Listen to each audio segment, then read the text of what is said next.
Bonsoir à tous. Le Monde aujourd'hui, ravi de vous retrouver pour cette nouvelle édition de votre journal. On commence tout de suite par les titres. La reine est morte, vive le roi. Après le décès d'Élisabeth II, des hommages pleuvent de par le monde.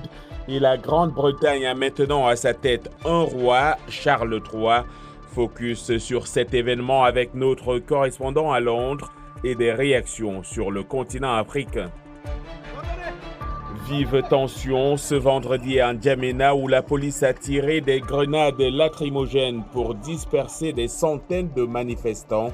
Succès Masra, l'un des principaux leaders de l'opposition, a, à cette occasion, été arrêté par les forces de l'ordre. Et puis, fidèle à la tradition, Roger Moutou sera là pour Culture Hebdo avec dans ses bagages une interview exclusive avec l'une des légendes de la musique camerounaise, j'ai nommé André Maritala. Cloches et tirs de canon ont salué ce vendredi la mémoire d'Élisabeth II de l'Australie au Royaume-Uni.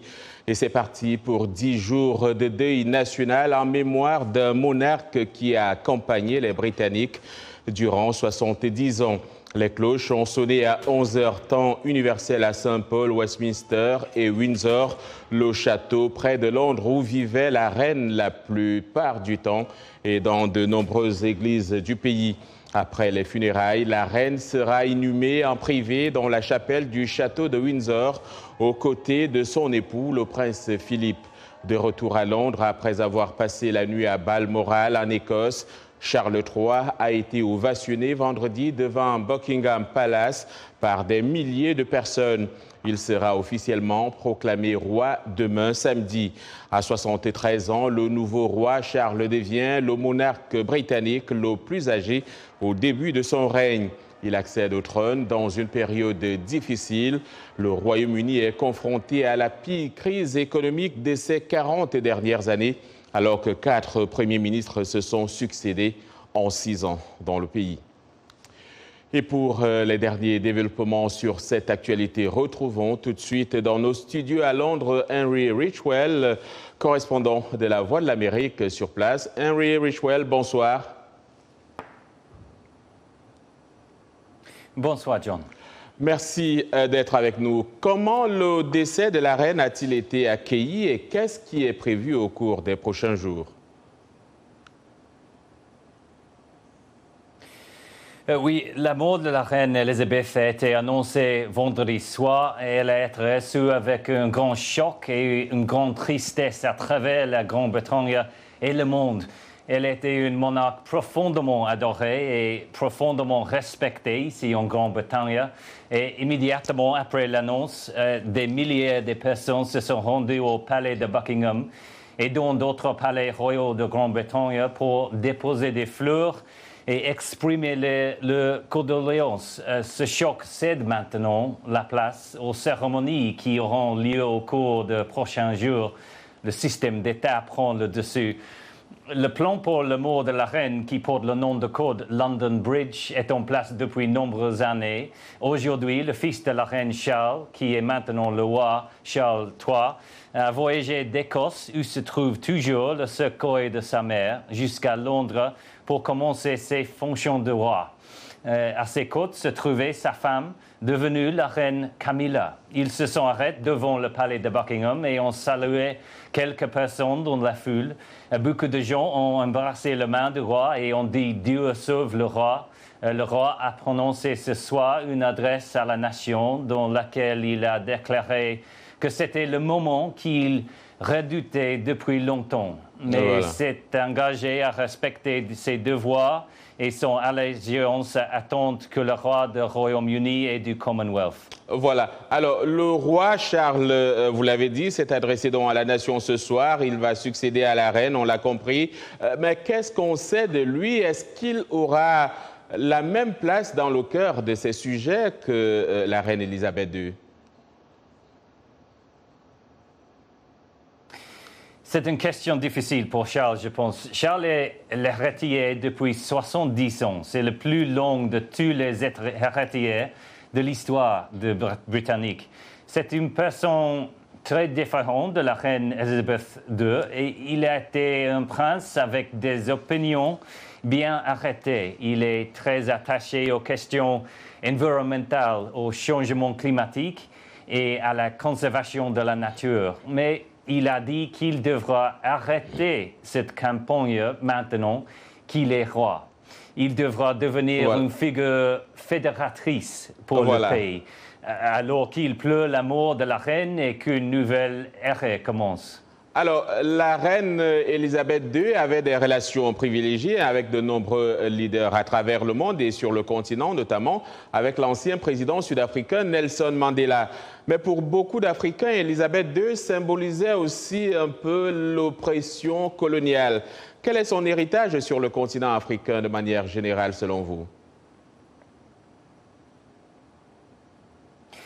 Oui, la reine Elizabeth II est montée sur le trône lorsque l'Empire britannique était en grande partie intact, mais elle a supervisé la désintégration de cet empire et l'indépendance des nombreux pays africains. On sait qu'elle aimait beaucoup l'Afrique et aimait y voyager. Elle était au Kenya avec son mari lorsque son père, le roi George VI, est décédé et qu'elle est devenue reine. Elle a cultivé une relation étroite avec Nelson Mandela en Afrique du Sud et a rompu avec les conventions en soutenant la fin de le régime d'apartheid. On sait que Mandela et son reine ont noué une solide amitié à l'Afrique du Sud. Mais c'est une question difficile, je pense, pour Charles III maintenant, pour continuer. Et l'histoire du colonialisme, qui est maintenant une histoire qui est déjà pensée en Afrique. Voilà, merci beaucoup Henri. Désolé de vous couper, on est pris par le temps. Merci d'avoir été avec nous. La Maison-Blanche, on reste dans le même registre. La Maison-Blanche pleure, elle aussi, la mort de la reine Elisabeth II. Pour le président Joe Biden, le monarque britannique au règne le plus long a particulièrement contribué à la relation solide existant entre les États-Unis et le Royaume-Uni. D'éminents Américains, y compris d'anciens présidents, lui ont rendu hommage. C'est un reportage d'Anita Powell à Washington, relaté ici par Ginny Niwa. La reine Elisabeth II n'était pas étrangère au 1600 Pennsylvania Avenue. Elle est venue ici pour 4 visites d'État, 5 dîners d'État et 2 visites non officielles, rencontrant plus de présidents américains que tout autre chef d'État, selon la White House Historical Association. Jeudi, le président Joe Biden a ordonné la mise en berne du drapeau pour marquer son décès. La nouvelle de sa mort est arrivée à la Maison-Blanche alors que l'attachée de presse Karine Jean-Pierre s'entretenait avec des journalistes. Nos cœurs et nos pensées vont aux membres de la famille royale et au peuple du Royaume-Uni. Biden, qui a rencontré la reine à 3 reprises, lui a attribué le renforcement des relations des États-Unis avec son allié le plus puissant. Le monarque au plus long règne de Grande-Bretagne était également promotrice de l'autonomie. Dans un discours prononcé en 1991 lors d'une session conjointe du Congrès, elle a déclaré que les États-Unis et le Royaume-Uni étaient unis derrière un esprit de démocratie. Au cours de sa vie, elle a supervisé l'indépendance de 17 nations africaines de la domination britannique. Plus tôt cette année, son héritier, l'actuel roi Charles III, s'est engagé à continuer de respecter la souveraineté de plus de 50 membres du Commonwealth, une organisation composée principalement d'anciennes colonies britanniques. L'ancien président Barack Obama a également envoyé ses condoléances, louant l'héritage de services publics infatigables et dignes de la reine. Elle considérait ce devoir comme l'œuvre de sa vie. À aucun moment de son règne de 70 ans, elle n'a exercé ce que l'on appelle la prérogative royale, en refusant de nommer un responsable démocratiquement choisi pour former un gouvernement. Et il en fut de même 2 jours avant sa mort, lorsque dans son domaine en Écosse, elle a invité Liz Truss, aujourd'hui première ministre, à former le nouveau gouvernement britannique. Et en Afrique, les hommages se multiplient à travers les pays du Commonwealth au lendemain du décès de la reine Elisabeth II. En Afrique du Sud, on célèbre la mémoire d'une reine modèle qui a su s'adapter aux changements de l'histoire. Les Kenyans se souviennent de son passage dans leur pays. Au Nigeria, la reine demeure un symbole de leadership et de dignité, tout comme en Sierra Leone qu'elle a visité après son indépendance. Les Gambiens, eux aussi, se souviennent. Suivant ce micro-trottoir.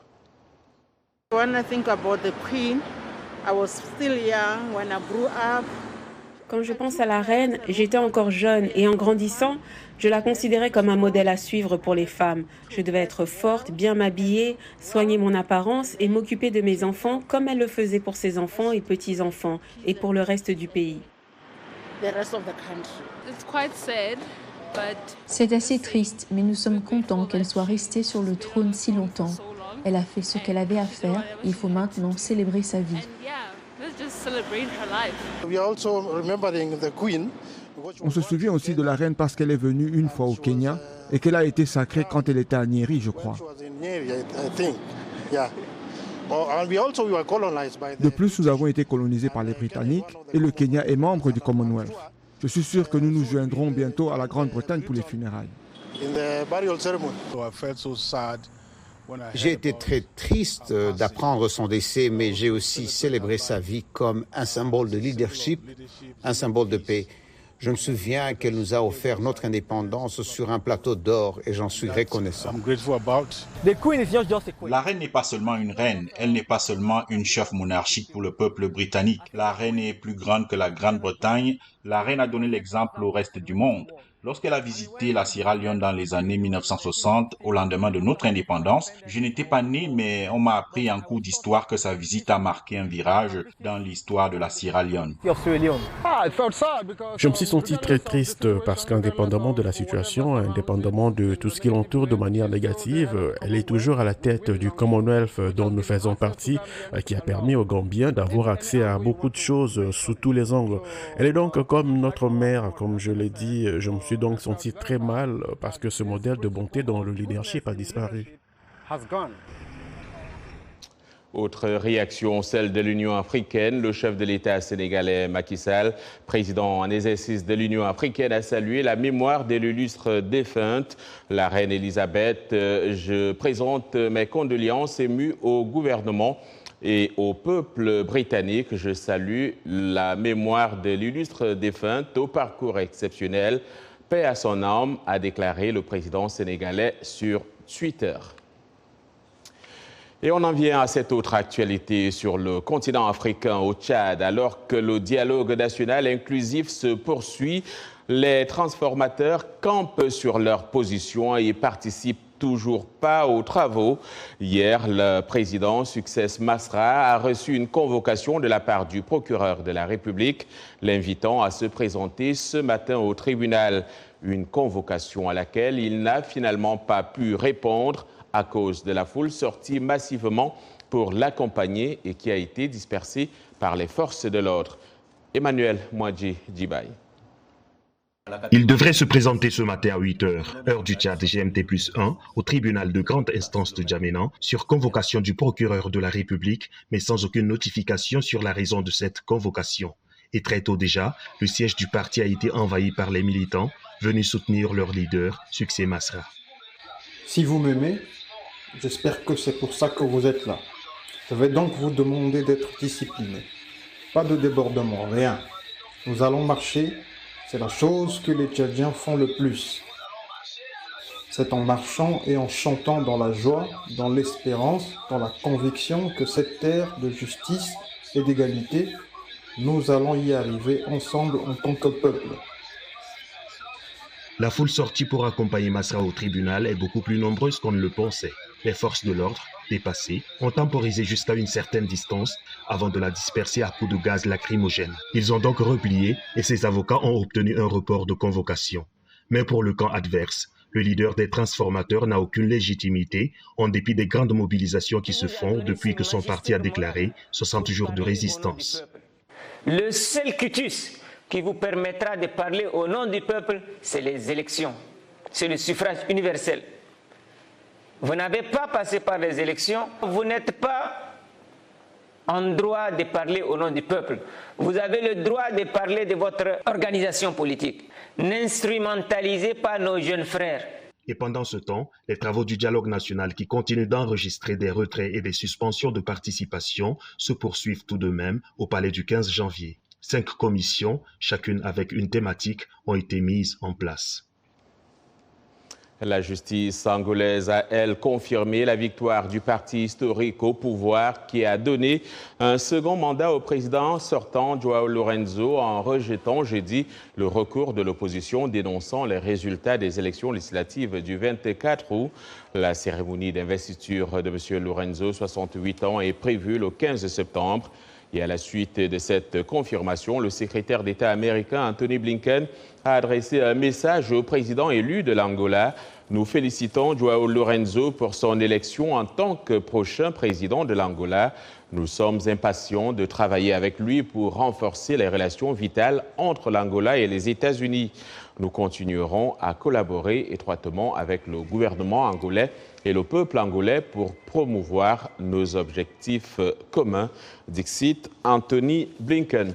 Vous regardez Le Monde aujourd'hui en direct de Washington, D.C. sur VOA Afrique. N'allez nulle part ailleurs, l'information vous revient dans un instant.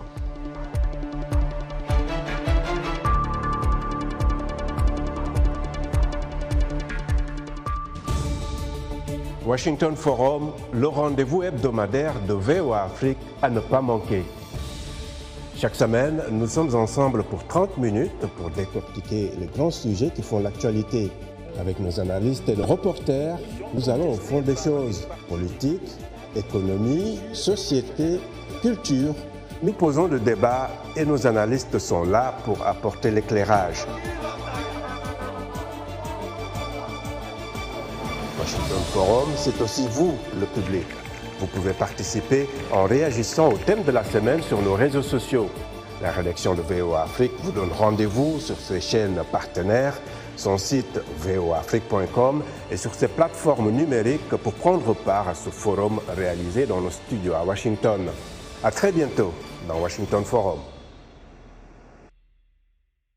Vous suivez Le Monde aujourd'hui, un programme de VOA Afrique. Merci de nous rejoindre pour cette seconde partie.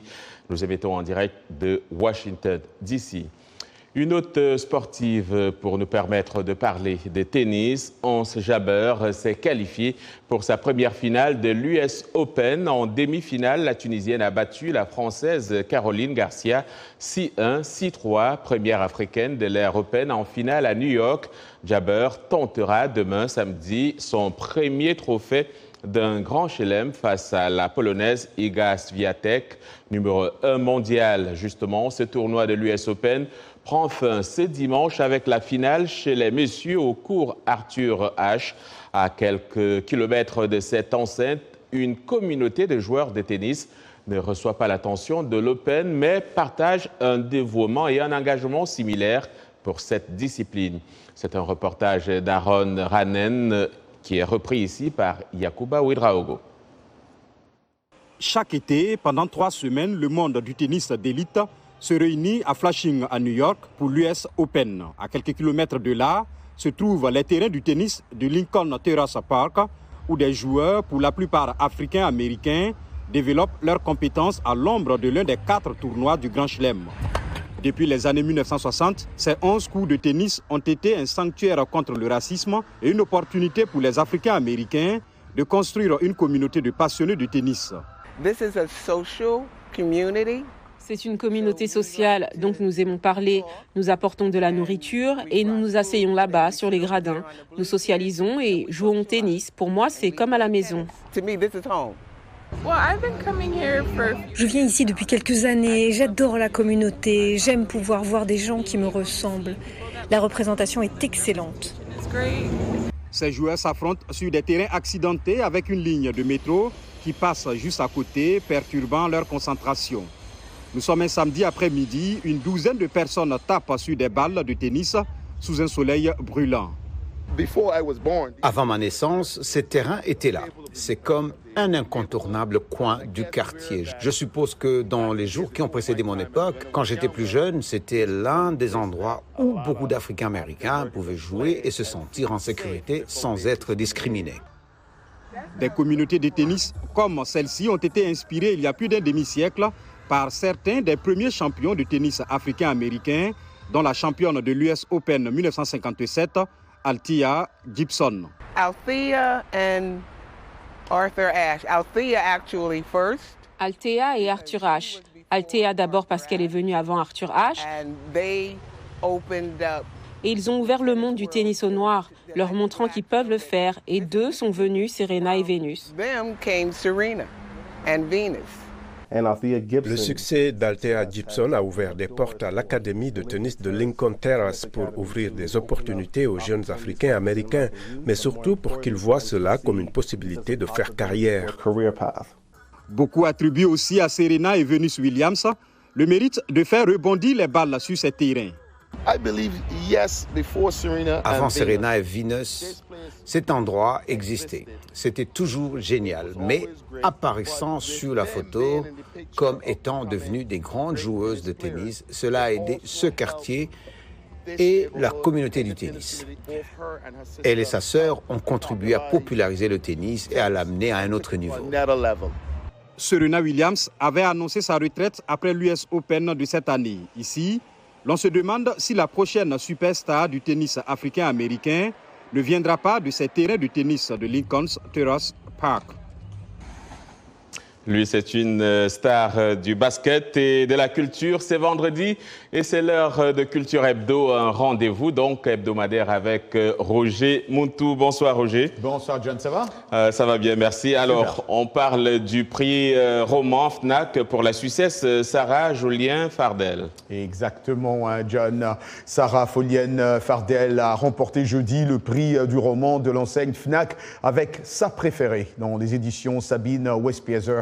Également en lice pour le prix Goncourt, avec un premier roman fort et poignant sur l'émancipation féminine et le poids d'un passé violent. Elle a su convaincre le jury du prix, composé de 400 adhérents et 400 libraires. FNAC a indiqué la chaîne de magasins culturels dans un communiqué. Le livre fait également partie des 15 romans retenus dans la première sélection du prix Goncourt. Sa préférée est une fiction sur une jeune femme qui doit se reconstruire après une enfance marquée par les violences de son père et le suicide de sa sœur. Et bien sûr, Sarah Follien-Fardel, dont c'est le premier roman, a été blogueuse et journaliste et édite aujourd'hui le magazine des librairies, Peyote, John. Alors, Roger, vous avez reçu ce matin l'artiste camerounais André-Marie Talla. Ça, c'est vraiment une légende, comme on aime bien le dire, une légende africaine. John, et comme vous le savez, bien sûr, beaucoup le voient comme le Stevie Wonder camerounais, je dirais même africain. André-Marie Talla est un multi-instrumentiste de génie. Il a eu une carrière prolifique avec une vingtaine d'albums studio et un demi-siècle et un succès qui a fortement imprégné la musique moderne. Un artiste doué dont l'afro-jazz, la soul et le blues. C'était un honneur, en tout cas un privilège de rencontrer ce monument de la musique africaine qui nous parle aussi d'ailleurs de sa situation avec le cas de James Brown. Suivons cette partie. Je suis allé à Paris rencontrer mon éditeur. Ouais. On a fait un premier courrier à la SACEM. La SACEM fonctionne comme les grosses banques. Ils ont sorti un raisonnement, ils ont dit que les similitudes musicales n'étaient pas suffisantes. Vraiment, j'ai dit, vous êtes fous.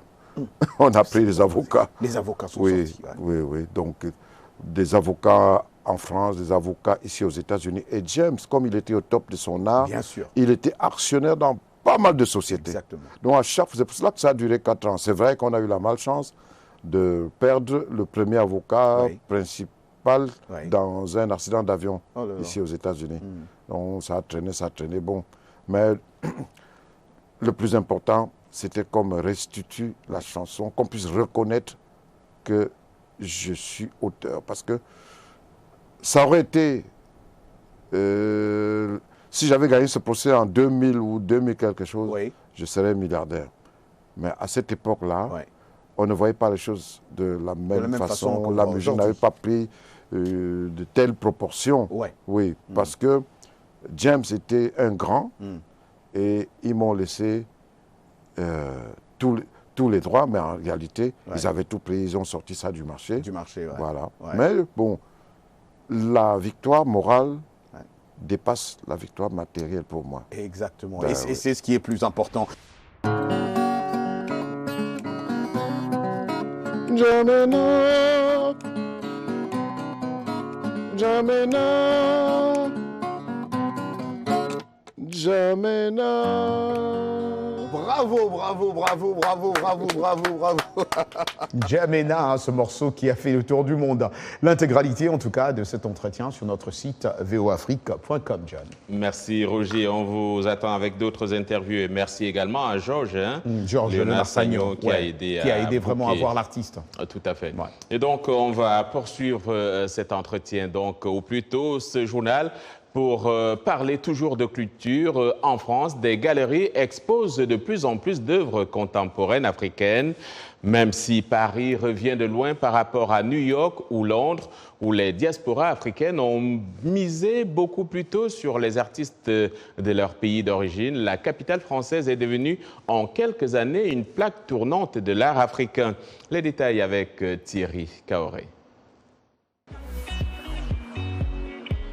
Dans l'un des quartiers les plus chics de Paris, à quelques minutes des Champs-Élysées, la galériste franco-ivoirienne Cécile Fakouri a convié ses invités pour une exposition d'œuvres contemporaines avec un accent sur les artistes africains. Si la capitale française a accueilli plusieurs expositions majeures d'art contemporain africain depuis les années 2000, leur programmation était irrégulière ces derniers temps. Beaucoup de nos collectionneurs ne viennent pas forcément sur le continent africain. Donc on avait besoin, c'est presque un point relais Paris pour nous.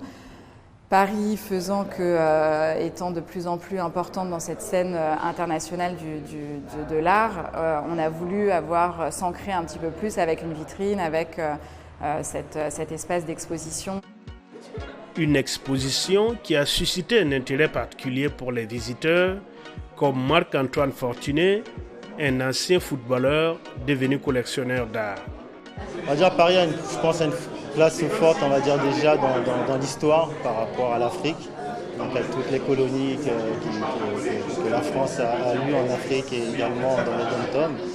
Et je pense que c'est normal que ça devienne, on va dire, l'épicentre, on va dire, dans le monde occidental, en sachant quand même que les places fortes doivent rester pour moi en Afrique. Derrière ces œuvres d'art, des artistes français d'origine africaine. Dans son quartier situé à Antony, une commune de la banlieue sud de Paris, Dimitri Fagohoun, un franco-béninois ayant fait son enfance au Cameroun, est l'un des 6 artistes exposés. Il travaille ici sur des masques et des photos prises pendant la présence coloniale française. C'est indéniable qu'il y a de plus en plus de galeries qui ouvrent, qui représentent des artistes africains. C'est indéniable que de plus en plus de galeries dites historiques représentent aussi des artistes dits africains. Même si de façon globale, je pense que cette scène, à l'image des 54 pays qui constituent l'Afrique, reste encore sous-représentée. Les experts disent que le regard a été transformé sur les artistes africains, autrefois victimes de condescendance et de clichés, leur art n'étant souvent perçu que comme traditionnel. Désormais, les artistes africains fondent l'espoir sur ces galeries qui s'ouvrent à l'international, d'autant que l'art se structure et prend de l'ampleur également sur leur continent.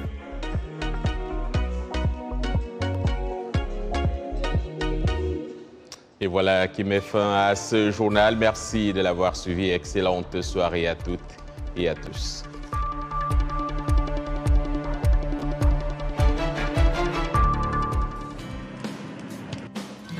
Santé, bien-être, sport, beauté, nouveauté. Carnet de santé est l'émission hebdomadaire qui vous veut du bien. Des chroniques, des reportages, des témoignages recueillis sur le